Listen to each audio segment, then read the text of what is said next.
Trajetória com propósito. Talk show com Miriam Zaccarelli na internet. Uma conversa leve, recheada de conteúdo, com foco no sucesso em sua trajetória com propósito. Começa agora, aqui no portal rmsnews.com.br. Trajetória com propósito, com Miriam Zaccarelli.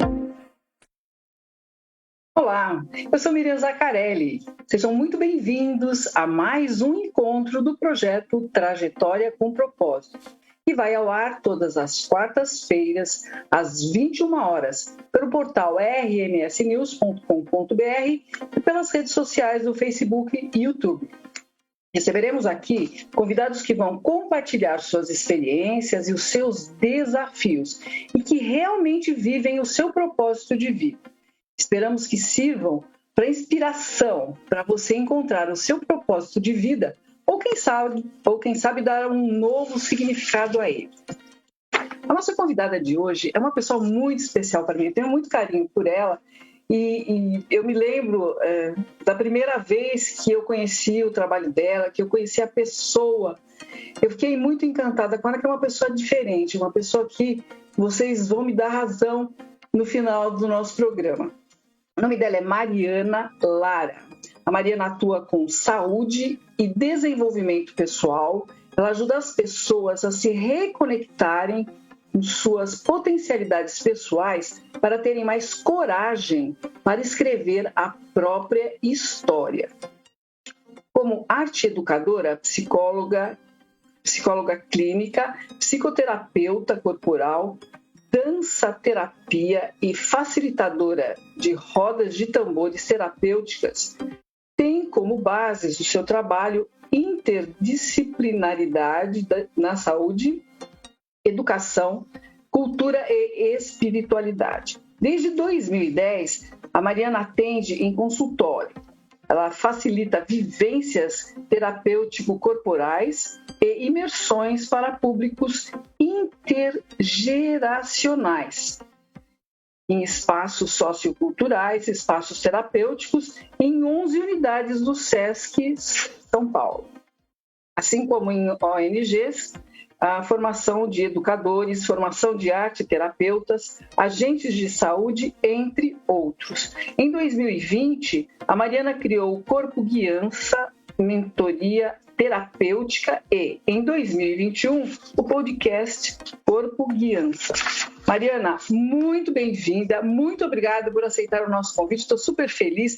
E pelos nomes que vocês viram aqui, a Mariana é uma pessoa diferente, ela faz coisas incríveis. Olá, Mariana. Olá, boa noite, Miriam, boa noite, ouvintes, telespectadores, né?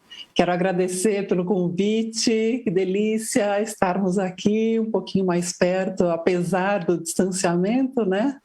A internet nos presenteia com essa possibilidade de contato. Nós ficamos muito felizes aqui com a sua presença e tenho certeza que as suas experiências, as suas dicas vão ajudar muitas pessoas. É uma das missões, né, que a gente tem aqui nesse projeto, é realmente, com uma palavra, uma situação, um exemplo, uma experiência, conseguir ajudar as pessoas em momentos que a gente sabe que são momentos mais difíceis, né, principalmente depois da pandemia e tal. Então, tenho certeza que você vai contribuir em muito. E eu queria começar te perguntando o que é propósito para Mariana Lara? O que é propósito para você? Olha, quando eu penso, né, viver com propósito, por exemplo, na minha perspectiva é estar alinhada àquilo que minha alma pede, àquilo que a minha natureza única manifesta, né? Eu diria que talvez seja uma tradução daquilo que é subjetivo, né, enquanto essência, uma tradução para ação mesmo, prática, aquilo que dá sentido, aquilo que faz o coração bater mais forte, cantar mais alto, aquilo que nos dá bons motivos para acordar de manhã, se dedicar.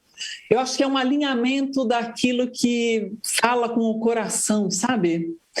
E pensar em propósito também me faz pensar, me faz sentir, né? Me remete a ter prazer, assim, a fazer aquilo com fluidez, com leveza, porque aquilo é da sua natureza, né? É da minha, da sua, da nossa natureza, né? Eu acho que em termos espirituais eu diria que é uma manifestação de uma intenção divina que habita em nós, assim, essa preciosidade única, né? E sagrada e misteriosa, diria. E Mariana, quando que você percebeu tudo isso? Quando foi a virada de chave? Teve algum momento ou sempre foi assim? Conta pra gente aí. Não, sempre foi assim? Definitivamente não, né? Eu acho que é uma descoberta, né? Esse processo de estar em contato com essa escuta sensível de quem se é, o que eu vim fazer no mundo, quem sou eu na sociedade, quem sou eu para além da minha família, quais são as minhas virtudes, minhas habilidades que podem contribuir, né, com... Enfim, usam a palavra missão, propósito, está tudo meio misturado, né? E se atravessa. Mas eu lembro, num determinado momento, na minha terapia pessoal, eu já estava há 6 anos na psicanálise, 2 vezes por semana no divã, e chegou um dia que eu falei para a terapeuta, eu falei, viu, não aguento mais esse processo mental, que eu venho aqui é ótimo, me ajuda a organizar o raciocínio, o coração, a história de vida até aqui, mas eu estava sentindo falta de um processo corporal, sabe? Eu venho de uma infância que eu fui incentivada a esportes, a balé e a muito movimento, e eu acho que aí dialoga também com a minha essência que minha natureza, minha alma pede por movimento, né? E aí eu falei, eu não aguento mais, eu preciso partir para processos de autoconhecimento que envolvam corpo, né? E ela foi super bacana, ela falou, olha, eu não tenho repertório para te acolher com esse tipo de abordagem, mas eu acho que você tem que ir mesmo, vá, né? E eu considero uma pessoa de boa intuição, assim, para as minhas escolhas, né? Para as pequenas e grandes escolhas que eu tive que fazer na vida, eu diria que eu mais acertei do que eu errei. E nessa busca, né? Eu senti que a intuição urrava, né? Vai procurar corpo. E nessas eu comecei a me envolver com terapias corporais, com processos, né, criativos, poéticos, expressivos, e foi um caminho apaixonante, ainda é, né? Acho que é um caminho sem volta. Nessas que eu comecei a me trabalhar, eu nunca mais consegui olhar para paciente nenhum da mesma forma, apenas sentados, apenas, né, naquele setting terapêutico, aspas, tradicional. Eu precisei explorar as possibilidades de corpo também do paciente, né? Conhecer a alimentação dele, conhecer outras possibilidades de voz, de potência, de ocupação do espaço, tanto para dentro quanto para fora dele, né? Da vida dele. Essa integração que você se refere, ela vai fazer com que a pessoa encontre o equilíbrio, eu imagino, né? Porque só uma coisa, por exemplo, só a terapia, sem o movimento, sem a consciência, ela não funciona, pelo que eu estou entendendo que você está falando. Tudo junto. Respondendo, só terminando de responder a sua pergunta anterior, eu acho que a mudança minha de chave foi a necessidade. Eu acho que realmente a necessidade muda a gente, né? E chama para um lugar de autorresponsabilidade que eu tenho que assumir aquilo, né? É uma escolha. Agora, quanto às abordagens terapêuticas, as possibilidades, eu acho que são inúmeras e são diversas e se complementam, inclusive nos atende em diferentes momentos da vida, em diferentes demandas de momentos diferentes da vida, né? Eu não diria que tem uma melhor nem pior, mas eu acho que tem para todas as necessidades de pessoas, de faixas etárias, de momento da vida.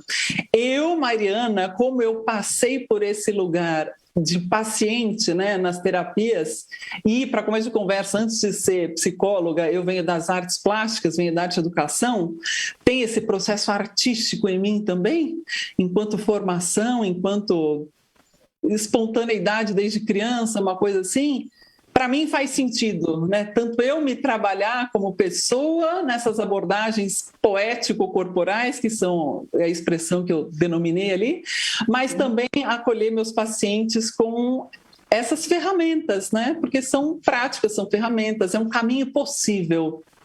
E energia também, né? Porque a partir do momento que você vive intensamente isso, você consegue transmitir, né? Você consegue fazer com que as pessoas também se envolvam nessa sua...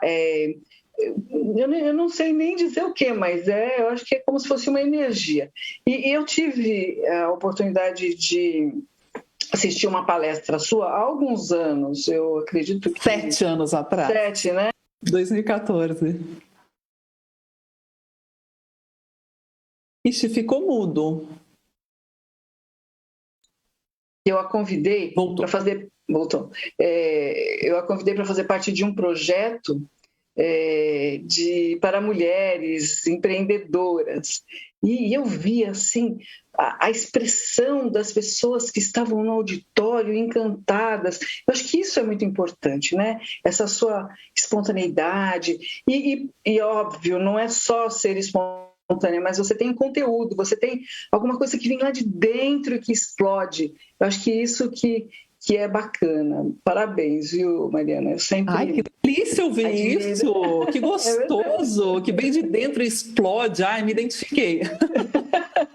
Mas é isso que você passa, né? Eu estou dando um feedback para você e veja que depois de 7 anos que eu estou tendo essa oportunidade, né? Mas acho que é importante que você saiba.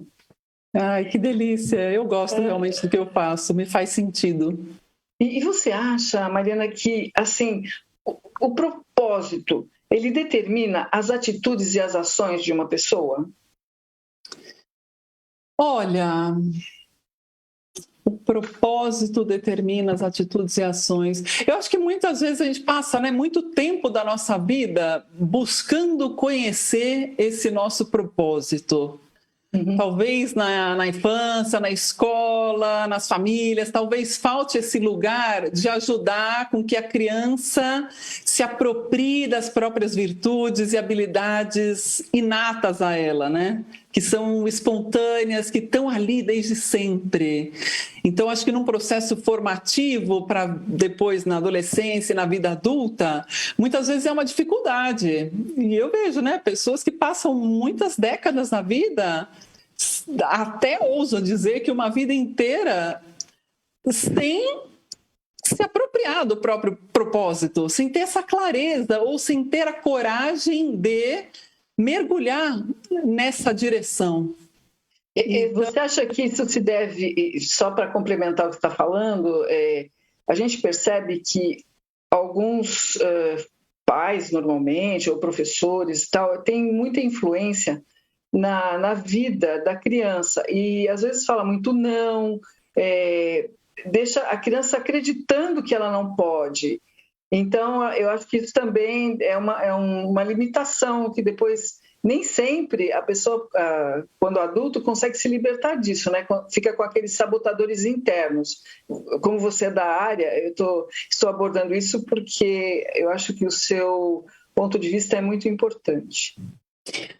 Eu acho que, enquanto adultos, é lógico, né? Os professores fazem o que podem, os pais fazem o que podem, enfim, no processo de educação, eu acho que a gente é muito deseducado, né? Perdendo muito da nossa essência, daquilo que era espontâneo e que desde criança se manifesta como algo que está ali, que é da natureza daquela criança, daquele jovem, né? Muitas vezes para... enfim, se adaptar a padrões, se adaptar à educação tradicional, à sociedade e tudo mais. Eu acho que enquanto pais, né, porque agora eu posso falar desse lugar também, hoje em dia eu sou mãe, que lá atrás eu não era, né? Hoje em dia eu sou mãe. Mas ainda, né, meu filho sendo pequeno, com 3 anos e 9 meses, eu me sinto nessa responsabilidade, nessa corresponsabilidade de ajudá-lo a identificar as próprias habilidades, assim, né? Então, por exemplo, ele desde muito pequenininho, 2 aninhos, ele já manifesta um interesse, assim, impressionante que chama a atenção por trator, por guindaste, por máquinas, retroescavadeira, sabe? Um monte de coisa que não fazia parte nem do meu universo, nem do pai dele. Quer dizer, trator até num determinado momento que a gente morou no sítio, sim, mas a gente via que era muito dele, assim, esse interesse por mexer com coisinhas, montar, desmontar, desde muito pequenininho. Então, muitas vezes, né, eu acho que, né, já ouvi isso em consultório, também atendendo pais e jovens, a gente quer direcionar para, se está muito bem em matemática e está mal em português, vamos direcionar a atenção para português para dar uma equilibrada. Mas eu não sei, eu me questiono, né? Se tem ali uma afinidade pela matemática, ou ciência, ou música, ou arte, enfim, seja o que for, por que não olhar para isso, né? Aprofundar um pouco mais, acolhendo essa virtude mais orgânica daquele ser humano que manifestou daquela forma e ajudando para que ele se conheça, se aproprie dessa habilidade, desse saber, porque é uma riqueza. Tudo aquilo que é fluido, que é orgânico na gente e que não tem peso, não se tem esforço muitas vezes, porque está ali, né? Está ali. Então... O seu filho é privilegiado, né? Porque poucas mães têm o conhecimento e a vivência que você tem. Então, por exemplo... eu fui mãe muito jovem, então hoje eu tenho uma percepção diferente. Eu não faria algumas coisas que eu fazia, mas até por desconhecer, né? Porque você quer sempre, como você falou, você quer sempre acertar, então você corrige. A educação tem assim aquelas coisas de padrões.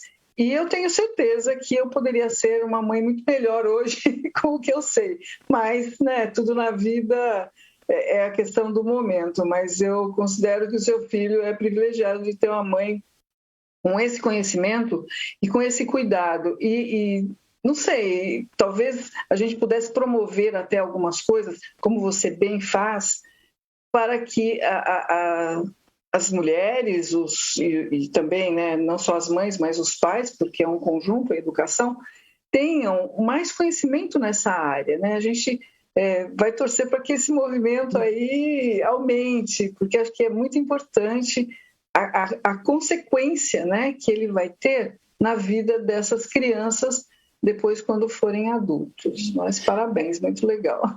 Eu acho que o mais desafiador, né, nessa missão mesmo de grande responsabilidade de criar um novo ser humano é porque nos traz um grande espelho, né, a todo momento. E então, se eu reprimo lá ele, por que eu estou reprimindo, né? Será que aquela criança que eu fui passou por essa repressão e será que eu não estou repetindo um padrão só por repetir o padrão que eu conheci, né, numa relação primária lá, ou porque aquilo de fato faz sentido, né? Então, acho que o mais desafiador é estarmos sempre atentos a como aquilo reverbera em nós, né? E se faz sentido aquele comportamento, aquela relação, assim, para mim é um super desafio e eu me pego o tempo todo questionando, revendo, lidando com as minhas dores e delícias também pessoais, né? De modo que eu me torne a mãe autêntica e suficientemente boa para o meu filho, porque eu sei que ele também vai ter as questões dele em relação a mim, né? Então, mas eu me disponho a construir essa relação estando atenta nele. Isso eu procuro fazer isso, né? Até lógico que não tem perfeição, tanta gente, né? Mas não tem perfeição, não tem receita, não tem um caminho só a trilhar, né? Eu acho que é um eterno construir, desconstruir, construir, tecer junto. Agora eu sou bem a favor pela via do afeto, né? Do acolhimento, do amor, ainda que a gente muitas vezes fica exausta, perca a paciência e chora, eu choro muito, daí eu peço desculpa, eu tento conversar, conectar com ele dentro da linguagem. Isso que eu queria dizer. Então, mas tem um outro fator, né, Mariana? Não sei se você concorda comigo, porque apesar de você fazer o máximo possível, o melhor que você pode, eles não vivem numa bolha, né? Tem o relacionamento externo também, né? Sim. E aí tem que prepará-los para que também enfrentem essa diferença, não é? Sim, sim, sim. Com certeza, né? Eu lembro que quando eu estava grávida, eu falei, nossa, eu preciso assegurar algumas coisas, né? A primeira questão básica de uma gestação bacana, um parto bacana no tempo dele. A segunda que eu fazia questão era a amamentação, né? Dar essa imunidade, esse fortalecimento e tudo mais. E a terceira era essa questão do afeto, para que ele tivesse, para que ele tenha autoestima, para que se sinta amado. E se ele tiver essas três, ele dá conta de lidar com desafios, sabe? E eu vou me colocar, apesar das minhas fragilidades, vulnerabilidades, eu vou me colocar à disposição nessa escuta do meu filho e a gente vai pensar junto no que fazer, porque para muita coisa eu não sei o que fazer, não tenho resposta. Né? A mãe se constrói nessa prática, né? Na lida. E é isso, né? Então, você não pode ter um sentimento de culpa, né? Mas sim um aprendizado constante, né? Para melhorar sempre, não é? Eu acho que é um convite para a gente se melhorar, com certeza. A maternidade, para mim, veio nesse lugar de convocação, acho que de firmar coisas que eu já deveria ter firmado lá atrás comigo mesma e que ainda tinha alguma margem de negociação. Parece que a maternidade vem e fala, acabou, aqui não tem negociação. Isso aqui eu não barganho, isso aqui eu não abro mão, isso aqui é minha prioridade, ponto, né? A realidade está ali, né? Nua e crua. Sim, até porque você está ali, né? Uma responsabilidade. Querendo ou não, eu sou exemplo. Para essa pessoa é uma referência.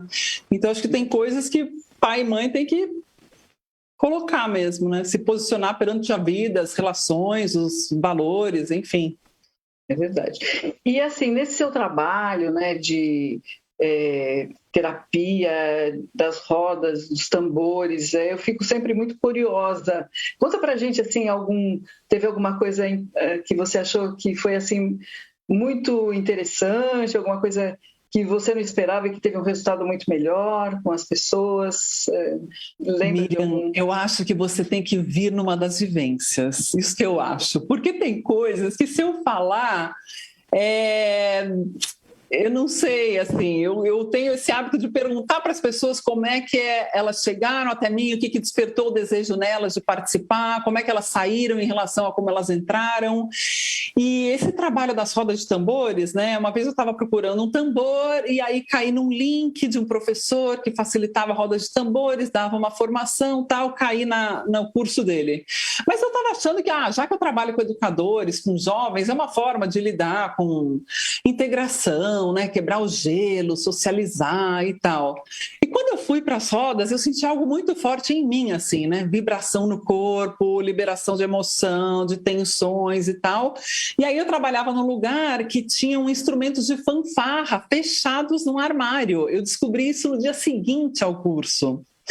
E eu pedi autorização para usar aqueles instrumentos. Então eu coloquei em prática no dia seguinte. Isso foi lá em 2013. 24 de junho de 2013, eu lembro. E aí foi o trabalho e tal. E foi numa roda de fevereiro de 2016 com mulheres que eu percebi uma coisa que eu não tinha percebido antes, né? Pelo feedback da mulherada, coisas do tipo, porque despertou minha mediunidade, eu passei a questionar minha carreira, porque eu estava brigada com a minha irmã, com a minha mãe, de repente eu saí da roda, eu estava muito mais amorosa. Sabe umas coisas? E eu falei, gente, como assim uma roda de tambores pode levar para esses lugares, né? Até então eu estava, é um processo de interação e tá. Nesse dia me mudou uma chave que eu falei, gente, querendo ou não, também os instrumentos são um canal, são canais, né, de assim, espiritualidade mesmo, na prática, desse despertado sensível, daquilo que você sente, daquilo que você intui. Então a mulherada me falava de sonhos super fortes que elas tinham tido depois das rodas de tambores, de insights, sabe, de sensações no corpo que não sentiam desde a infância. Então esse lugar de se perceber vivo, né, com essa potência de sentir a vida pulsar na sua vida mesmo, não é nada místico, não é, o negócio é físico, você sente. Você vai para uma roda de tambores, você tem a chance de ativar a energia que está ali, de repente, parada no seu próprio corpo. Você oxigena melhor. As caixinhas fechadas na cabeça. Exato. Então, esse despertar do sensível, assim, de algo mais profundo, que não é dito necessariamente, para mim foi uma grande surpresa. Eu lembro que eu fiquei profundamente emocionada, assim, e aquela roda me abriu várias outras possibilidades. As mulheres começaram a me convidar para ir em outros lugares também. Que legal. Então foi muito interessante, mas são coisas que a gente precisa ter coragem de colocar em prática. Eu não me imaginava lá atrás, como arte educadora, como psicóloga, conduzindo rodas de tambores. Eu já fiz uma roda de tambores para 80 pessoas, por exemplo, que foi uma celebração de 30 anos da Clínica Movimento lá em Campinas. E foi assim, celebrar a vida, celebrar a carreira daquelas pessoas, celebrar os pacientes que elas atendiam. Maravilhoso, sabe? Então, esse lugar de se encontrar para promover vida, leveza, alegria. Eu sei o que eu vou fazer, eu sei da minha condução, me preparo para isso. Agora, onde isso vai reverberar nas pessoas, eu não tenho controle. E isso é maravilhoso, porque é uma surpresa. E quando as pessoas têm a chance de sentir no próprio corpo, uma vez que você sinta, não tem como dessentir. Então, aquilo é muito poderoso, sabe? É o efeito borboleta, né? Que você não consegue controlar até onde ele vai. E então, nessa fase que a gente está, né, saindo da pandemia, eu imagino que você tem aí uma missão muito grande para ajudar as pessoas a se reencontrarem, não acha? Olha, que as deusas te escutem, porque eu também estou nesse processo. Eu fui convocadíssima na pandemia a olhar para a minha carreira, a olhar para as minhas preferências dentro da minha carreira, ao momento que mais pulsava, e foi daí que justamente surgiu, o Corpo Guiança. Foi o nome que me brotou na cabeça, assim, no coração da cabeça, no meu aniversário do ano passado, quando eu fiz 38 anos. E eu gostei daquele nome, Corpo Guiança. Eu falei, gente, isso é forte, né? É mesmo. Então, me trouxe para esse lugar de despertar de vitalidade e coragem, de ir para a vida, de ir para o mundo, de não perder mais tempo adiando projetos que façam o coração pulsar, sabe? Que te deem sentido na vida mesmo.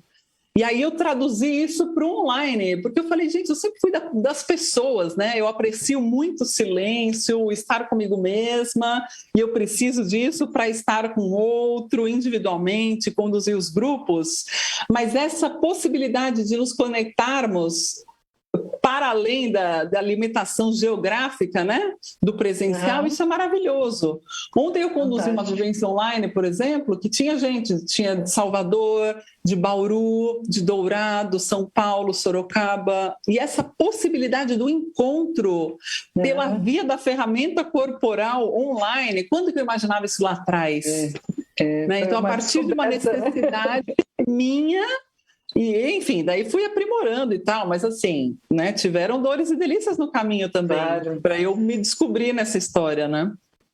Mariana, lembra que eu falei para você que um bom papo passa muito rápido? Eu já vou pedir para você deixar uma mensagem para os nossos seguidores, porque nós já estamos aí nos minutos finais, nós estamos a 2 minutos do término do programa. Deixa uma mensagem para o pessoal que está seguindo a gente, por favor.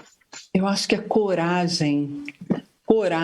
Tenham coragem de se apropriar de quem de fato são, se permitam a se conhecer e a encontrar esse fenômeno maravilhoso que eu chamo de guiança, que dá mais valor à nossa existência, à nossa vida, que faz sentido, porque estamos aqui agora, então não dá para adiar projetos que brilhem, façam nossos olhos brilhar.